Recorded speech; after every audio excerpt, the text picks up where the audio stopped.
नाज़ो की खुदगर्जी और हठधर्मी अपने ही बाप की जान ले गई और इसहाक साहब अपनी लाडो पली बेटी की सफाकी देखकर बर्दाश्त न कर सके और दिल का दौरा पड़ते ही इस दुनिया से चल बसे। दूसरी तरफ नाजरीन, आप देखेंगे कि जब नाज़ो की माँ सबाहत बेगम को इस बात का पता चलेगा कि नाज़ो तो मरियम का सारा जेवर उठाकर बेच आई है, तो वो अपनी बेटी से पूछेंगी कि उसने फिर नाज़ो अपना सारा सच अपनी माँ को बता देगी कि उसे मरियम का जेवर चोरी करने की नौबत क्यों पेश आई और बड़ी सफाकी के साथ सारा इल्ज़ाम मरियम के भाई परवेज़ पर लगा देगी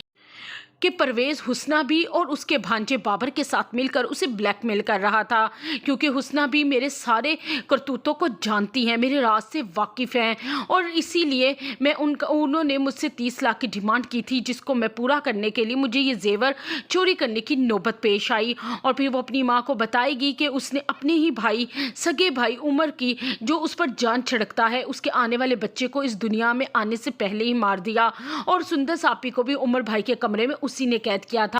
और मैंने ये सारे काम हुस्ना बी को अपने साथ मिलाकर किए, इसीलिए हुस्ना बी मेरे तमाम राजों की हमराज थी और अब वो मुझे ब्लैकमेल कर रही थी और इसके पीछे परवेज़ का हाथ है। परवेज़ पता नहीं मुझसे किस चीज़ का बदला लेना चाहता है। वो ये सब कुछ सारा इल्ज़ाम परवेज़ पर इसलिए लगा रही थी ताकि कल को परवेज़ उसकी हकीकत उसके माँ बाप को बताए। इससे पहले वो परवेज़ को अपनी माँ के सामने गंदा कर रही थी, लेकिन इससे पहले कि वो परवेज़ के लिए कुछ करती, उसका बाप जो दरवाजे के बाहर खड़ा अपनी बेटी के सारे करतूत सुन रहा होगा तो उसे यकीन नहीं आएगा कि जिस बेटी को उसने इतने लाड प्यार से बड़ा किया वो इतनी सफाक, इतनी बेरहम भी हो सकती है अपनों के लिए। साथ ही इसहाक साहब को चक्कर आएगा और वो वहीं गिर पड़ेगा, लेकिन उसके गिरने की आवाज़ सुनकर सबाहत बीबी और नाज़ो डर जाएंगी और जैसे ही बाहर निकलेंगी तो नाज़ो अपने बाप को ज़मीन पर देखकर बेहोश घबरा जाएगी और सबाहत बेगम तो चीखें मारने लगेंगी और जल्द से जल्द उन्हें हॉस्पिटल पहुंचाया जाएगा, जहां पर नाज़ो के जब भाइयों को